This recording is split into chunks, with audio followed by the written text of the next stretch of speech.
Hello everybody.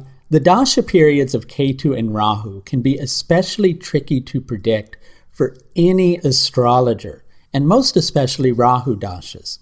That's why starting on Sunday the 13th of October, I'm going to be hosting a 6-week mini webinar course on how to predict these dasha periods effectively. If you're interested in registering for this course, registration and further information on the course can be found at the link that you'll see above in this video. And I'm going to share a few of the concepts that are going to be explored in greater depth on this particular webinar course. But please understand, I can't go too into depth with these concepts due to the fact that to do so would take a rather long video, which is why I'm spending a good 6 weeks on teaching this particular subject. So Ketu and Rahu, being the karmic factors in the horoscope, they tend to act as filters in a very intensive manner for the karma of all the other points in the horoscope. In essence, Ketu and Rahu, even though they're given the status of being grahas or planets, they tend to function more in a way that's similar to the ascendant or the descendant of the horoscope. You could look at them as being the ascendant and the descendant of the individual's karma, with Ketu being the ascendant and Rahu being the descendant, or the 7th house, so to speak. And that doesn't mean you read relationships through Rahu and you always read the self through Ketu. It just means that those become the factors that are very deeply intertwined with the individual's karma. And since they're just actual points in space, they tend to function in a similar manner to the ascendant and the descendant. And Rahu and Ketu, during their periods, they're coping with a lot of different influences. If you look at all Parashara aspects and not just the full Drishti aspects, you can see that generally with one of the nodes or the other, they'll generally have all the planets influencing them. So that's one level of influence the nodes are dealing with. On another level, the nodes are dealing with the influence of planets that Rashi aspect them and conjunct them as well. And they're dealing with the energy of their dispositors and the houses they conjunct. We're going to go more into depth with a lot of these points. And then you have the concept of the Vargas, the divisional charts, and obviously Ketu and Rahu can be in different Rashis there and connected to different planets, and Rashi aspected by different planets. And so you can see there's so much going on in these dasha periods. And Rahu and Ketu are very open to the influence of the planets that they connect with, most especially the planets that they conjunct. And they can actually take on the agenda of that planet during those particular dasha periods, which it's no surprise that these particular points in the horoscope are so elusive for any predictive work to get a good, strong handle on. So we're going to go in and talk about a few of the points that we're going to discuss on this course in greater depth, but I'm going to talk about them in a very brief manner today. One of our first points of reference when we're learning how to predict Rahu and Ketu effectively are the houses that they conjunct in the Rashi chart. Now, I work with house cusps in addition to equal house, and I'm going to teach you a little bit about that on the course so you understand a little more in depth as to what it is that I'm actually referring to. But as Rahu and Ketu are astronomical points in the horoscope, then the Rashi chart is the chart in the horoscope that contains the actual astronomy. So if Rahu or Ketu is conjunct a particular house in the Rashi chart, then that particular house association gets carried with the nodes through all of the Varga charts, as well as the additional agendas that Rahu and Ketu may have in that horoscope. And so I'm going to illustrate that particular point for you now. Please pardon me because I'm recording on this computer while I'm looking at this computer. So I may have to turn to the side upon occasion in order to bring up the chart. And so as you can see, we're here looking at the agenda of Rahu as it relates to the Rashi chart. And if you look down here, you can see that it says that Rahu is joined with a particular cusp in the Rashi chart. most particularly the 8th house cusp, as is reflected here. But what's interesting is if you go in and you look at some of the other Varga charts, you're going to find that that 8th house association is also reflected in those particular Varga charts as well, because Rahu is going to carry the agenda from the Rashi chart into all of the other Varga charts. Now, in addition to that particular agenda that Rahu or Ketu, whatever the case may be, is carrying over from the Rashi chart, they're also going to have the agenda of the Rashi that they occupy in the Varga chart, the house cusps that are placed in that Rashi, the equal house that is placed in that particular Rashi, in addition to any planets that they may join in that particular Varga chart. So for instance, let's kind of point this out. Let's go back to our connection with the Rashi chart. And so you can see that Rahu here in the Rashi chart is connected to the 8th house cusp and to the 9th equal house. Okay? So if we go, say for instance, into the Saptamsha chart, you're going to see Rahu here has that same connection from the Rashi chart of the 8th house, in addition to having an agenda for the 6th house, because Rahu is here in the 6th equal house. So it will also have that particular connection as well. Another thing that's really interesting that I want to touch base on here is the fact that Rahu can, upon occasion, simultaneously create a condition where it's separating the individual from the very same thing that Rahu is creating. And I know that just sounds like a complete dichotomy, but when it comes down to the nodes, it quite often is a complete dichotomy. Let me explain how that works.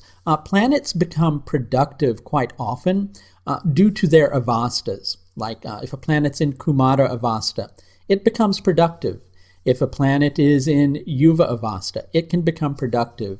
If a planet's in its own house or Mula Trikona, that planet can become productive. Now, Rahu and Ketu, they don't have any dignity of their own, right? So they tend to take on the dignity of the planets that disposit them primarily, and the planets that they may conjunct within a Rashi in any divisional chart secondarily. That's an awful lot of changes and shifts of strength with the nodes. But let's go back to that first point that we were focusing on. So say that Rahu happened to be in a particular Rashi, and the dispositor of that Rashi happened to be in fairly decent dignity. Now I'm going to find a particular case to see if I can reflect this point, and it may take me a moment here. It actually took me calculating another chart to find a particular example that I could share with you. So let me share the concept with you. Whenever Rahu is in a Rashi where the dispositor of that Rashi is not in its own house and is not Mula Trikona and is not exalted, then Rahu becomes prone to creating separation from those things that Rahu conjuncts primarily and that Rahu Rashi aspects secondarily. And yes, Rashi aspects are something I'll briefly touch on within this course to give you an idea of it if you're not exactly familiar with that, right? But occasionally Rahu can also be in a productive state, like Kumara or Yuva, and is equally associated with a similar house, and it has the productivity to create that house, and equally will be prone to separating from that house. That sounds very complicated. I'm going to explain to you, right? As you can see, Rahu here is placed in the 10th equal house. So that gives Rahu a 10th house agenda, and that's in the Hora chart related to liquid assets, right? So Rahu has the capacity, due to being Kumara, because Rahu takes on Mercury's dignity, because Rahu is in Virgo, Rahu has the capacity to be productive in creating financial success due to that 10th house being active, or income from one's business, which is another way to understand it, right? But at the same time, you can see Rahu, by Rashi aspect, is equally influencing Mercury, right? And Mercury is that 10th lord. So Rahu here is simultaneously separating the chart from 10th house factors in the Hora chart, or financial success, and at the same time creating financial success. So what does that mean? Quite often what that means is that financial success comes, but not in the way the individual was seeking it, or financial success comes after financial success being lost. And so it's a really tricky thing to predict, and it makes the nodes so very challenging to understand. And so the next thing that we want to cover is that Rahu and Ketu will also have the agenda of planets that they conjunct in any particular Varga chart. Like, for instance, we're looking here at the Shodamsha chart, where you can see like several planets that Rahu is conjuncting, most especially during the sub-periods of those planets, or any connected dasha period between Rahu and those planets. Those agendas are going to more strongly come to the surface, and whatever those planets are associated with in the horoscope, Rahu is either going to promote that agenda or bring that agenda down. Now that's what Rahu does in terms of creating separation. Ketu also has a particular type of agenda, which is to make the individual cling to something on a certain level, because it offers a sense of familiarity. But they cling to it until they feel that they've outgrown it, and then there's separation from it, which is why when people get into relationships during Ketu dashas and there's a potential connection between their Ketu and their partner, sometimes those partnerships don't always work out, because after the karma is resolved, then generally the partnerships end. But that's maybe perhaps a sidetrack. But Rahu and Ketu both have a special function. Rahu creates separation. Ketu creates something called a security paradigm related to whatever planets it's connecting with, that it will tend to fall back on during those Ketu periods. And that most especially happens with planets that either of the nodes conjunct in the Rashi chart or in the Varga chart, right? And so with that being the case, we also need to talk about the special case that happens when you have Rahu or Ketu conjuncting a planet in the Rashi chart. And I'm going to show that to you next. When Rahu or Ketu conjunct a planet in the Rashi chart, they carry the agenda of that conjuncting planet into every single Varga chart. And for instance, whatever that planet is associated with in that particular Varga chart tends to come to the surface.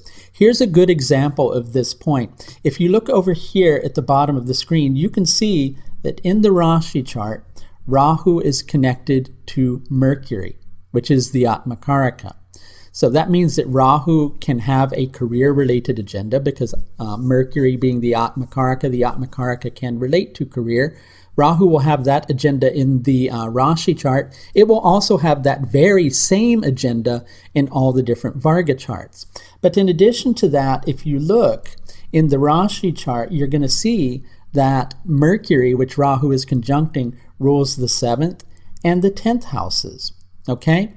But if you go in to another Varga chart, which I'm going to show you next, what you'll notice is the fact that Mercury is going to rule potentially something very different in a different Varga chart. This isn't a good example.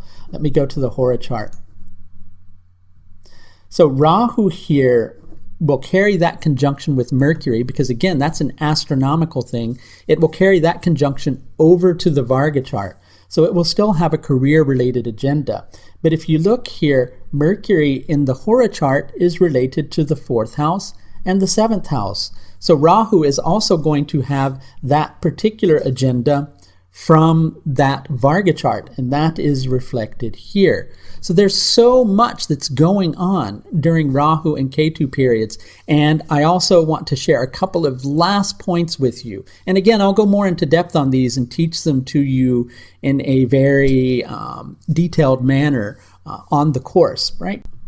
So another important factor to consider in terms of Rahu and Ketu is the placement of the dispositor of Rahu or Ketu from Rahu and Ketu themselves, and equally from the ascendant, because that's going to become an area of life where a special agenda is being played out, namely the agenda of either Rahu or Ketu. So for instance, here in the Rashi chart, Rahu is conjunct with Mercury. So obviously, Mercury is in the first house from Rahu. That means that Rahu is going to play its energy out in a first house type of manner. But in addition to that, Mercury is in the 10th from the ascendant, the 10th equal house. So during Rahu Dasha, there's also going to be a first and 10th house agenda that plays itself out, quite often together. Good idea of first and 10th house agenda is placing oneself and one's path above all else, right? That's how you can put those two energies together. Let's look at another example here. So here we have Rahu in Virgo, as we were discussing before. So Mercury is placed in the 7th from Rahu, and equally the 4th from the ascendant. That means that Mercury, or rather that Rahu Dasha is going to play itself out in a 4th and 7th house manner in the Hora chart. That can relate to moving to a foreign country in order to earn money, because we're looking at the Hora chart, right? So moving to a foreign country to get one's needs met. That can be a way that Rahu will play its agenda out. Let's do the same with Ketu. So here you see Ketu in Pisces. So with Ketu in Pisces, Jupiter is placed in the 8th from Ketu and the 11th from the ascendant. So that means during Ketu Dasha, there will be 8th and 11th house agenda getting played out. Other people's income, that's 8th and 11th house together. That's one way things can come into being during that particular Dasha period. So that's another way that Rahu and Ketu tend to have a specific agenda. Now here's another factor, and the last that I'm actually going to share, which is the agenda of house association from sub-dashas and upper dasha periods. That sounds really confusing, right? But let me go in and illustrate the point by bringing up Vimshotri Dasha. And let's say for instance, Rahu Dasha, which in this chart starts in 2020, right? So what would happen in terms of that is we'd have to look at Mars and we'd have to look at Rahu. Now, Rahu and Ketu don't rule any houses, but for this particular technique, we act like they do. We act like they rule the houses of the planets that disposit them, right? So when we're looking at another agenda that plays out, first thing we would do is we would go, okay, Rahu here is acting like Mercury because it's in Virgo. And Mercury rules the 6th from Mars, okay, and the 9th from Mars. That's going to be a type of agenda that plays itself out, and it's going to be based upon the dignity of Mercury to determine the dignity of Rahu in terms of whether there's going to be more 9th house results or 6th house results. Ultimately, there's going to be a little bit of both, but because Mercury is in its own house, then Mercury is going to give more 9th house results, but still with a little bit of tension. And then you would do the same for Mars's rulership from Rahu, which would be the 3rd and the 8th, right? So then you're having effort being put towards change, 3rd and 8th house. How that works out is going to relate to Mars's dignity. So you can see there's so much that's going on during Rahu and Ketu dashas. And due to the fact that there is so much going on during Rahu and Ketu dashas, that's why it's so very difficult for astrologers to predict those particular periods effectively. This was a brief précis of a lot of the techniques I'm going to be sharing on this course. And so if it seemed confusing to you, don't worry, because the course will shed further light on these particular techniques through several examples, and I'm going to interact with students in order to kind of try to help them integrate these particular concepts. So again, if you're interested in registering for this particular course and learning how to predict these particular dasha periods effectively, all you need to do is to visit the course registration page, which you should see linked either up above in the post of this video, dependent upon where you're watching it. It could be, if it's on YouTube, you'll see it right here. If it's somewhere else, like on Facebook or Instagram, it'll be in the post section. Again, registration for this course is only $179, and the course starts on the 13th of October and will proceed all the way through to the 17th of November 2019. It's just a 6-week webinar course, and we're going to cover so much in that particular period of time. I hope you'll be able to join us. Bye now.